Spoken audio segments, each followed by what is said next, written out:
A real kind of difference, I guess, between opera arias and pop music is the quality of the voice. So an opera singer's voice has, they've trained for a long time, right, to sing in this kind of very particular way.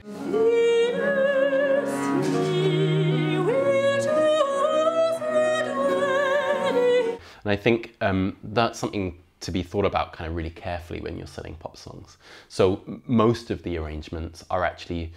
instrumental versions, just for the orchestra, not for the singers. To look actually just really kind of at the skill of songwriting and arrangement and thinking about how these work as kind of pieces of instrumental music, just as a classical piece of instrumental music. For David Bowie's Fame, I am writing for the opera singers, for the tenor and the soprano, as a duet, because I think that the kind of vocal writing that's in Fame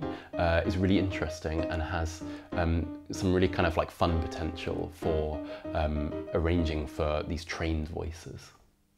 One of the songs that I've set is Halo by Beyoncé, which I chose because it's this kind of really beautiful song anyway, but what it reflects well from classical music is that it just uses really only 4 chords over and over again, this kind of chord progression, really nicely, and it's all about how the melody kind of moves around those and how the arrangement just kind of changes slightly as it goes on, which is something, of course, that Handel does a lot in his arias from his operas. A really great thing about doing this for something like The Night Shift is that it attracts an audience that is sometimes a kind of classical audience, but actually is a lot of people who maybe are new to classical concerts, who don't normally go to hear this type of music. So arranging pop songs for a night shift gig